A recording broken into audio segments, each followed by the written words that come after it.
नमस्कार, मी वसुंधरा Kashikar iconic brands of ॲग्रिकल्चरच्या नव्या भागामध्ये तुमचं मनापासून स्वागत करते.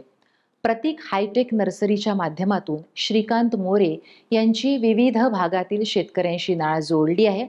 त्यांच्या रोपवाटिकेने पुणे जिल्ह्यासह महाराष्ट्रातील शेतकऱ्यांच्या पाठबळावर 12 वर्षांची यशस्वी वाटचाल केली आहे. संपूर्ण महाराष्ट्रातील शेतकऱ्यांना विविध रोपांचा पुरवठा केला जातो, पण हा प्रवास सोपा नक्कीच नव्हता. अत्यंत हलाखीच्या परिस्थितीत गेलेलं बालपण, घर चालवण्यासाठी उच्च शिक्षण न घेता करावी लागलेली नोकरी, त्यानंतर धाडस करून सुरू केलेला व्यवसाय आणि त्यातही पहिल्याच वर्षी मोठं नुकसान, अशा अनेक अडचणी पार करून प्रतीक नर्सरी आज यशस्वी झाली आहे. आज पाहूयात याच प्रतीक नर्सरीची यशोगाथा. मी ॲग्रिकल्चर डिप्लोमा माझे फार्म इथं केल्यानंतर एका प्रायव्हेट कंपनीमध्ये नारायणगाव या ठिकाणी मार्केटिंगचं काम करत होतो. अशा काळामध्ये अनेक शेतकऱ्यांचा संपर्क आला आणि शेतकऱ्यांना रोपासंदर्भात प्रचंड अडचणी निर्माण होत्या आणि यामुळे माझ्या मनामध्ये एक अत्याधुनिक रोपवाटिका चालू करावी आणि शेतकऱ्यांना चांगली रोपं द्यावं या उद्देशाने मी ह्या व्यवसायाला चालू केला. व्यवसाय सुरुवात करत असताना मी अवघ्या 30,000 रुपयांनी व्यवसाय चालू केला. ते पण आपल्या आईचे सोने गहाण ठेवून ह्या व्यवसायाला सुरुवात केली. पहिल्यांदाच मला रोपं माझी खराब झाली आणि त्यामुळे प्रचंड नुकसान झालं मला. अशा काळामध्ये माझ्यावर एक 4 ते 5 लाख रुपयाचं लोकांचं कर्ज झालं. अशाच काळात माझे वडील एका सेंट्रल गव्हर्नमेंटमध्ये कामाला होते आणि ते रिटायर झाले होते. त्यांना 10 लाख रुपये भेटले होते आणि मी त्यांच्याकडे मागणी केली होती, की माझ्यावर कर्ज झालेलं आहे, व्यवसाय चालू केलेला आहे, तुम्ही मला थोडीशी मदत करा. परंतु त्यांच्या आयुष्याची ती पुंजी होती, इतक्या वर्ष काम केलं होतं आणि त्यामुळे ते सहजासहजी काही मला ते पैसे द्यायला तयार नव्हते. अशा काळातच नवीन व्यवसाय चालू केलेला, लोकांचे देणे असणे, लोक 4 वेळा मागत होते. शेवटी आमच्या आईने त्यांच्याशी मध्यस्थी केली. आमची आई त्यांना म्हटली, जर ह्या पैशाच्या कर्जामध्ये जर मुलांनी काही बरं वाईट केलं, तर आपल्याला ह्या पैशाचं करायचं काय? मग अशा काळामध्ये आमच्या वडिलांनी त्यांनी ठेवलेल्या 10 लाख एफ-डीवर मला कर्ज काढून दिलं आणि ते माझ्याकडून दर महिन्याला हप्त्याप्रमाणे माझ्याकडून वसूल करून घेतलं आणि अशा प्रकारे माझ्या कुटुंबाने मला थोडी लेट का होईना परंतु चांगली मदत केली आणि माझा व्यवसाय सुरळीत चालू झाला. श्रीकांत मोरे यांनी भाडेतत्वावर अवघ्या 2 गुंठा जागेमध्ये सुरू केलेला रोपवाटिका व्यवसाय आज वेगळ्या उंचीवर पोहोचलाय. आज ही रोपवाटिका 10 एकर क्षेत्रावर विस्तारली आहे. सुरुवातीला तर अवघ्या 2 गुंठ्यामध्ये मी नर्सरी व्यवसाय चालू केला होता आणि आज माझ्याकडे जवळजवळ 10 एकरमध्ये हा व्यवसाय चालू आहे. जवळपास एक 80 ते 90 लेबर काम करतात. 10 एक ऑफिस स्टाफ लोकं काम करत आहेत. एकंदरीत भाजीपाल्यामध्ये आम्ही आमचे रोपवाटिकेचं काम आहे. एकंदरीत 10 ते 15 भाजीपाल्याचे रोपं आम्ही वेगवेगळ्या विविध जातीचे रोपं बनवतो आणि ते महाराष्ट्र, मध्य प्रदेश, गुजरात अन्य राज्यामध्ये पण आम्ही याचा पुरवठा करतो. मेजर आमचं आमची भाजी नर्सरी आहे याचं मेजर आम्ही काम झेंडू या पिकामध्ये सर्वात जास्त करतो. त्याच्यामध्येच कलकत्ता हा जो झेंडू आहे याच्यामध्ये आमचं जास्त मोठा वाटा आहे व्यवसायामध्ये. त्याच्यानंतर हायब्रिड झेंडू, टोमॅटोची रोपं, मिरची, कलिंगड, खरबूज आणि शेवंती ह्या विविध वाणांची रोपं आम्ही मोठ्या प्रमाणात बनवतो. आपला माल तर महाराष्ट्रभर सर्वत्रच जातो. त्याबरोबर राजस्थान, गुजरात, मध्य प्रदेश ह्या राज्यांमध्ये पण आपण मालाचा पुरवठा करतो. हा टोटल आमचा 10 एकरमध्ये पूर्ण नर्सरी आहे. त्याच्या आम्ही अडीच एकरमध्ये 4 युनिट तयार केलेले आहेत आणि त्या 4 युनिटला 4 प्रोडक्शन मॅनेजर काम करतात आणि टोटल 20-20 आणि गरजेनुसार असे 80 ते 100 लोक रोज काम करतात. 4 युनिटचं पकडलं तर प्रति युनिट 1 लाख रोजचं सोईंग होतं इथं. अशी 4 लाख रोपं रोज सोईंग करतात. आधुनिक तंत्रज्ञानाचा वापर करून चांगल्या प्रतीची आणि रोगमुक्त रोपं याचा पुरवठा प्रतीक नर्सरी मार्फत केला जातो. त्यामुळेच शेतकऱ्यांच्या पीक उत्पादनामध्ये चांगली वाढ झाली आहे. आता भाजीपाला रोपवाटिका म्हटले की त्याच्यामध्ये जे शास्त्रशुद्ध पद्धतीनेच रोपं बनवली तरच त्याचा शेतकऱ्याला त्याचा फायदा होतो. आता यामध्ये आम्ही पहिला म्हणजे स्टाफ हा आमचा उच्च शिक्षित आहे. या रोपं बनवण्यासाठी अत्याधुनिक रोपाचं नॉलेज असलेला स्टाफ आमच्याकडे पहिला आहे. त्याच्यानंतर त्या रोपाला गरजेनुसार लागणारं खतं, औषधं, त्याच्यानंतर त्याच्या गरजेनुसार त्याला सेमी हार्डनिंग, हार्डनिंग, पॉलीहाऊस ह्या विविध स्टेपमधून त्याला आम्ही तयार करतो. त्याच्यानंतर आम्ही त्या प्रत्येक रोपाच्या ट्रेला स्टिकर लावतो. जेणेकरून त्या शेतकऱ्याला ती व्हरायटी, ती कधी टाकलेली तारीख आहे, कधी रोप तयार व्हायचं, याचा पारदर्शकता करण्याचं काम आम्ही एकमेव नर्सरी आम्ही केलेलं आहे. आणि विविध प्रकारची औषधं, अत्याधुनिक औषधांचा वापर याच्यामुळे शेतकऱ्यांना ह्या रोपाचा फायदा होतो. व्यवसायातील प्रामाणिकपणा, योग्य मार्गदर्शन आणि ठरलेल्या वेळेत रोपांचा पुरवठा यामुळे शेतकऱ्यांच्या त्यांच्यावरचा जो विश्वास आहे तो अधिकच दृढ झाला. कोणत्या हंगामात कोणतं पीक घेतलं पाहिजे, कोणती जात लावावी याबाबत शेतकरी नेहमीच श्रीकांत मोरे यांचा सल्ला घेतात. तर काय होतं भाजीपाला रोपवाटिका म्हटलं, की शेतकऱ्यामध्ये सर्वात मोठा प्रश्न तयार होतो, की शेतकरी जी जात मागतो, समजा टोमॅटो पिकाबद्दल जी जात मागतो, त्याला ती जात मिळणं फार अपेक्षित आहे. आणि शेतकऱ्याचा सगळ्यात मोठा तो विश्वास आहे. गेली आम्ही 12 ते 14 वर्षापासून जो व्यवसाय चालू करतो, त्या व्यवसायामध्ये शेतकऱ्याने मागितलेली बियाण्याची जातच आम्ही देण्याचा प्रयत्न केला. अनेक ठिकाणी शेतकऱ्याला मागितलेल्या जातीच्या व्यतिरिक्त बियाणं मिळतं, शेतकऱ्याची फसवणूक होते. याचाच अभ्यास करून आम्ही प्रत्येक ट्रेला स्टिकर लावणे, त्यानंतर शेतकऱ्याने मागितलेल्या जातीचाच पुरवठा करणे, यासाठी अत्याधुनिक पद्धतीचा वापर करून आम्ही शेतकऱ्याला मागितलेल्या जातीचेच रोपं उपलब्ध करून देतो. हा पहिला मुद्दा झाला. दुसरा मुद्दा, आपण जी रोपं बनवतो, या रोपं बनवण्यामध्ये अत्याधुनिक पद्धतीचा वापर केलेला आहे. इतर नर्सरीची रोपं आणि आपल्या नर्सरीच्या रोपाचा जर वापर केला, तर शेतकरी पण अनेक वेळा आम्हाला शेतकऱ्यांनी सांगितलेलं आहे, की आपल्या रोपाची वाढ होते, उत्पन्नामध्ये वाढ होऊन रोपाची उंची आणि इतर नर्सरीच्या रोपाच्या उंचीमध्ये फरक राहतो. उत्पन्नामध्ये रोगप्रतिकारक शक्तीमध्ये राहतं. कारण याच्यामध्ये आपण शास्त्रशुद्ध पद्धतीचा वापर केलेला आहे. त्यामुळं शेतकऱ्याला याचा आपल्या नर्सरीचा नक्कीच फायदा झालेला आहे. दुसरा, आपण शेतकऱ्याला मागितलेली रोपे वेळेत देण्याचा प्रयत्न केलेला आहे करतो. आणि आपली रोपे ही महाराष्ट्र आणि महाराष्ट्राबाहेर देतो. ते महाराष्ट्राच्या जरी नारायणगाव हा भाग अतिशय सुजलाम सुफलाम आहे. इथे तर खूप रोपवाटिका आहे आणि खूप मोठ्या प्रमाणात लागवड करतात. परंतु महाराष्ट्रामध्ये अनेक बाकीच्या ठिकाणी ह्या तंत्रज्ञानाचा वापर न झाल्यामुळे अनेक शेतकरी नाशिक जिल्हा असेल, जळगाव जिल्हा, धुळे जिल्हा या ठिकाणचे शेतकरी आमच्याकडून इतक्या लांबून रोपाची मागणी करतात. तिथे स्थानिक रोपवाटिका जरी असेल, तरी त्यांच्याकडे अत्याधुनिक पद्धतीचा रोपाची न केल्यामुळे शेतकऱ्यांना आमच्या रोपांची आवड निर्माण झालेली आहे.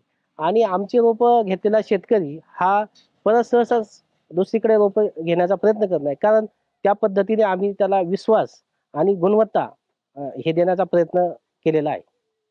जेव्हा शेतकरी इथे येतात, रोपांबद्दल माहिती विचारतात, तर पहिला प्रश्न त्यांचा असा असतो, की रोपांची मागणी किती आहे? तर त्यानुसार आम्ही त्यांना मार्गदर्शन करतो.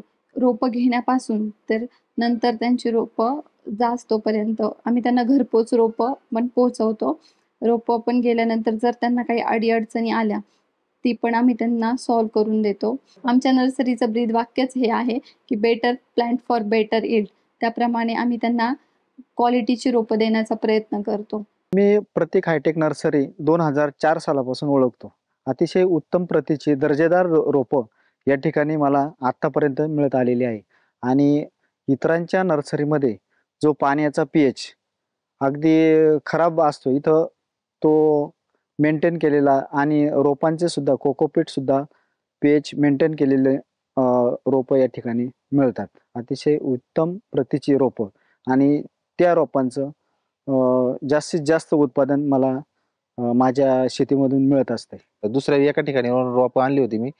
ती रोपं एकदम क्वालिटी बाज नव्हती आणि त्याच्यानंतर मला माझ्या एका मित्राने या प्रतीक हायटेकचा ॲड्रेस दिला आणि नंतर मी या नर्सरीत आलो. या नर्सरीची रोपं घेतली. त्याच्यानंतर नर्सरीतून एकदम क्वालिटी बाज माझं पीक पण उत्तम आलं. रोपाला तर एकदम उत्तम क्वालिटी देतातच. त्या पद्धतीने ते मला माल विक्री होईपर्यंत मार्गदर्शन करतात. प्रतीक नर्सरी सोबत आम्ही खूप वर्षापासून जोडलेलो आहोत. तर प्रत्येक नर्सरीबद्दल सांगायचं झालं तर उच्च प्रतीची रोपं अपडेटेड नर्सरी म्हणता येईल का, जेणेकरून दरवर्षी काही ना काही नर्सरीमध्ये जे चेंजेस लागतात तर ह्या नर्सरीकडून जे आम्हाला अपेक्षित आहे ते साहेब दरवर्षी करत असतात. दुसरी गोष्ट महत्त्वाचं म्हणजे आपण ह्या नर्सरीमध्ये बघत असाल तर टोमॅटोची जी रोपं असतात तर त्याच्या बाजूला फक्त टोमॅटोचीच रोपं असतात, म्हणजे अन्य दुसरी रोपं नसतात.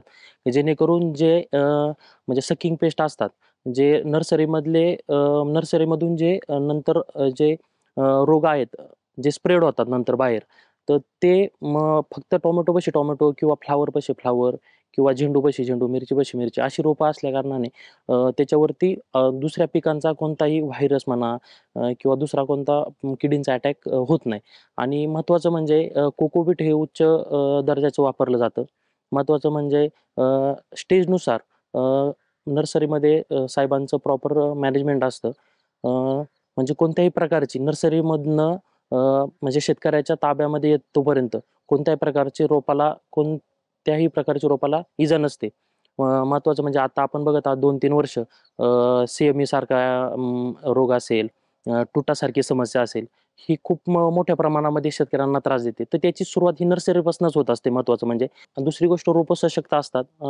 त्याच्यानंतर रोपं लागवड केल्यानंतर रोपं खूप चांगल्या पद्धतीने सेट होतात. असे खूप नवीन-नवीन म्हणजे अपडेट ज्याला म्हणावं लागेल, तशा ह्या नर्सरीकडं आम्ही एक अपडेटेड नर्सरी म्हणून बघतो. रोपवाटिकेचे उत्तम नियोजन, रोपांची गुणवत्ता, दर्जेदार आणि उच्च प्रतीची रोपं, रोपांचे योग्य व्यवस्थापन, व्यवसायातील प्रामाणिकपणा, शेतकऱ्यांसोबत जपलेली विश्वासार्हता, वक्तशीरपणा या सगळ्या गुणांच्या जोरावर श्रीकांत मोरे यांनी रोपवाटिका व्यवसाय महाराष्ट्रभर पोहोचवलाय. आपण ह्या पॉली हाऊसमध्ये आहे. इथं आपण कलकत्ता स्टंप ह्या रोपाची निर्मिती करतो. आता इथं पाहत असाल तर मावशी कोकोपीट आहे. ट्रेमध्ये कोकोपीट भरतायत ते. आणि हे कोकोपीट ट्रेमध्ये भरल्यानंतर पुढे जे कलकत्ता स्टंप कलकत्त्याहून येतं, ते आपण ह्या अशा पद्धतीने याची लागवड केली जाते. हे कलकत्त्याहून रोप येतं. फार कटिंग असतं. याला कोणत्याही प्रकारच्या मुळ्या फुटल्या नसतात. त्यामुळे याला फॉगर सिस्टम करून पॉली हाऊसमध्ये टेम्परेचर मेंटेन करतो. अशा काळामध्ये अनेक वेळा टेम्परेचर कमी जास्त झाल्यानंतर सड होणे, अ, अ, रोपाची मर होणे असे अनेक वेळा प्रादुर्भाव होतात. ही अतिशय अ, अवघड प्रोसेस आहे. एवढी सोपं नाही. एवढ्या मार्च आणि एप्रिलच्या 40-42 डिग्री टेम्परेचरमध्ये आपण हे कलकत्तासारखा वाणाचा उत्पादन घेतो. याच्यामध्ये फार मोठं शास्त्रीय दृष्टिकोन आणि शास्त्रीय वापरून आपण याचं यशस्वी उत्पादन करण्यात यशस्वी झालेलो आहे. याच्यानंतर हे शेवंतीचं पण आहे. सेम शेवंतीचं पण क्रॉप त्याच पद्धतीने कटिंग केलं जातं. हे कलकत्त्याचं रोप एकदा लागवड केल्यानंतर लागवडीपासून 15 दिवसांनी शेतकऱ्याला विक्रीसाठी उपलब्ध होतं.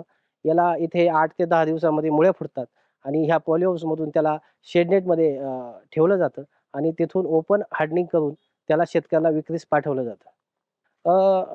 प्रत्येक पिकाला वेगवेगळ्या हवामानाची गरज असते आणि आपण पाहिलं तर टोमॅटो पीक असेल, तर त्याला पॉली हाऊसमधून काही हिरव्या शेडनेटमध्ये काही काळ ठेवावा लागतो आणि त्याच्यानंतर ओपन हार्डनिंगला ठेवून त्याचं हार्डनिंग होणं फार महत्त्वाचं आहे. कारण शेतकरी ज्यावेळेस इथे मार्च आणि एप्रिलमध्ये टोमॅटोची लागवड करतो, त्यावेळेस प्रचंड उष्णता असते. जर रोपाचं हार्डनिंग झालं नाही, तर रोपाची मर होऊ शकते. म्हणून आपण टोमॅटो पीक हे बी लावल्यापासून 25 दिवसामध्ये तयार होतो. त्यातील 25 दिवसापैकी 12 दिवस हे रोप हे उन्हामध्येच ठेवतो. जेणेकरून शेतकऱ्याला त्या रोपाचं हार्डनिंग झाल्यामुळे कोणत्याही प्रकारे रोपाची मर होत नाही. आज या ठिकाणी जे काम म्हणजे रोपांची जी क्वालिटी हे केली जातं, ते चांगल्या म्हणजे कोकोपीट मीडियामध्ये आपण रोपांची निर्मिती करतो. चांगलं कोकोपीट आहे आणि त्यामध्ये आपण पाहतो या ठिकाणी रोपांचं बी टाकणं चालू आहे. बी टाकून झाल्यानंतर आपण त्याची भट्टी लावतो आणि भट्टी लावल्यानंतर 3 ते 4 दिवसानंतर आपण ती भट्टी पांगवतो आणि पांगवल्यानंतर त्याची जी रोपांची जी चांगली क्वालिटी येण्यासाठी आपण त्यासाठी आपण काळजी घेतो, की त्याला रोग, कीड येऊ नये आणि रोप सक्षम आणि चांगल्या क्वालिटीचं बनण्यासाठी रासायनिक खताचा वापर करतो. परत कीड रोग येऊ नये म्हणून आपले औषधं बुरशीनाशक आणि कीटकनाशकांचा वापर करतो आणि यामुळं रोपांची क्वालिटी ही अतिशय चांगल्या पद्धतीने येते. आणि आज जे आपण शेतकऱ्यांना रोपांची क्वालिटी देतो, त्यामुळं रोपांची क्वालिटी असल्यामुळं शेतकऱ्यामध्ये सुद्धा चांगल्या पद्धतीचं उत्पन्न या ठिकाणी मिळू शकतं. पाणी हे चांगल्या पद्धतीचं वापरलं जातं. पाणी चांगल्या पद्धतीचं वापरून इशी pH मेंटेन करून त्यांना पाणी दिलं जातं आणि त्यामुळे रोपांची क्वालिटी ही चांगली मेंटेन केली जाते. परत वातावरणाचं म्हटलं तर आपण टेम्परेचर चांगल्या पद्धतीने मेंटेन करतो आपण. आज जी इथं निर्मिती केली जाते आणि त्या टेम्परेचरमध्येच चांगल्या पद्धतीची रोपांची वाढ होते चांगली आणि सक्षम आणि चांगली रोपं आपण शेतकऱ्यांना देऊ शकतो. शेती क्षेत्रातील आव्हानांचा सामना करण्यासाठी तंत्रज्ञान संशोधन नेहमीच होत असतं. अशा आधुनिक तंत्रज्ञानाचा वापर नेहमीच प्रतीक नर्सरीमध्ये दिसतो. येणाऱ्या काळामध्ये अनेक वेळा आम्ही पाहतो शेतकऱ्याकडे शेती ही कमी आहे आणि मग तो तेच पीक संपायच्या आधीच दुसरं आमच्याकडे बियाणं आणून रोप बनवायचा प्रयत्न करतो. अशामुळे शेतकऱ्याला जमिनीचा वापसा न राहिल्यामुळे दुसरं पिकाला म्हणावं तेवढं काही उत्पादन येत नाही. अशाच गोष्टीचा आम्ही विचार करून आम्ही कोकोपीटपासून हे अशा पद्धतीचा बेड आहे हा कोकोपीटचा आणि यापासून आता मातीचा काही याच्यामध्ये संपर्क राहणार नाही आणि म्हणून मग याच्यावर आपण विविध प्रकारच्या ट्रायल्स शेतकऱ्याच्या प्लॉटवर लावलेले आहेत. ते एकदम यशस्वी झालेले आहेत आणि मला विश्वास आहे की ह्या गोष्टीमुळे पुढील काळात मातीविना शेती ही संकल्पना होईल आणि आमच्या शेतकऱ्याला याचा नक्कीच फायदा होईल. आता याच्यामध्ये मातीचा संपर्क नसल्यामुळे पहिला म्हणजे याचा pH आणि EC एकदम मॅच आहे. शेतकऱ्याने जे काही खत देईल ते खत लगेच लागू पडेल. त्याच्यानंतर पाऊस, ऊन, बुरशी याचा काही बुरशीचा रोगाचा प्रादुर्भाव याच्यात अति अल्प आहे. शेतकऱ्याला मजुरीचा सारखं बेड पाडणे, मल्चिंग टाकणे. आता हे मल्चिंगचं सुद्धा काम करतंय. हे मल्चिंग पण काम करतंय आणि त्यामुळे शेतकऱ्याला याचा नक्कीच बेनिफिट होईल.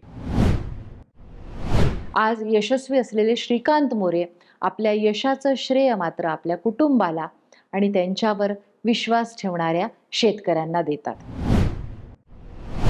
माझं यशाचं श्रेय तर देईल माझ्या आई-वडिलांनाच देईल. माझ्या वडिलांनी खूप हलाखीच्या परिस्थितीमध्ये मला शिक्षण दिलं. माझ्या आईने मोलमजुरी करून मला शिकवलं आणि त्याचबरोबर माझ्या सगळ्या शेतकरी बांधवांनी माझ्यावर विश्वास टाकला आणि माझ्या मित्रांना सर्वांनाच मी यशाचं हे देईन. भविष्यातील अनेक योजनांवर प्रतीक नर्सरीचं काम सुरू आहे. शेतीसाठी आजच्या काळामध्ये तर आत्ताच्या याच्यामध्ये शेतीला फार मोठं आव्हान निर्माण झालेलं आहे. हवामानाचा बदल, विविध रोग आणि किडीचा प्रादुर्भाव यामुळे शेतकरी फार त्रस्त आहे. त्यामुळे खूप शेतकरी आज शेतीपासून दूर जायचा प्रयत्न करतात. परंतु मला विश्वास आहे पुढील 2 ते 4 वर्षामध्ये शेतीसारखा व्यवसाय हा कोणताच नसेल. याचं उदाहरण सांगायचं झालं तर कोरोनाच्या काळामध्ये अख्खा देश, जग शांत होतं. त्या काळात आमचा शेतकरी आमचा व्यवसाय चालू होता आणि आता शेतीकडे बघण्याचा लोकांचा दृष्टिकोन बदलला. पुढील काळामध्ये काही काळात ₹200 किलोने टोमॅटो खाण्याची सुद्धा वेळ येईल.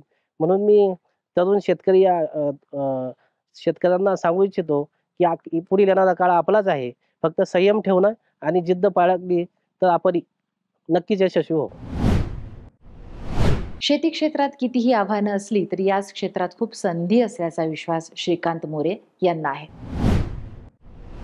आम्ही तर आमच्या पातळीवर चांगल्या उत्कृष्ट दर्जाची रोपं शेतकऱ्यांना पुरवठा केला. परंतु आम्हाला त्याचबरोबर शेतकऱ्यांना लागवड केल्यानंतर विविध प्रकारच्या अडचणी, रोग, किडी याच्या नॉलेजचा शेतकऱ्यांकडे काय प्रत्येक शेतकरी काय तेवढ्या पद्धतीत हुशार नाही आणि म्हणूनच आम्ही आमचं असा अभिप्राय राहणार आहे की आम्ही रोपं दिल्यानंतर त्या शेतकऱ्याला आधुनिक तंत्रज्ञानाचे नॉलेज शेतकऱ्याला रोपं लागवडीनंतरचं देण्याचा प्रयत्न आम्ही पहिला करणार आहे. दुसरा प्रयत्न आहे आमचा असा राहणार आहे की येथील शेतकरी अल्पभूधारक शेतकरी आहे. त्यामुळे तो जमीन सारखं एक पीक काढल्यावर दुसरं पीक करतो. त्यामुळे जमिनीमध्ये सेंद्रिय कर्बाचं प्रमाण कमी झालेलं आहे. अशाच वेळेस आम्ही आता नवीन कोकोपीट पासून आपण मातीविना शेतीची संकल्पना राबवत आहे आणि त्याच्यामुळे शेतकऱ्यांना नक्कीच याचा फायदा होईल.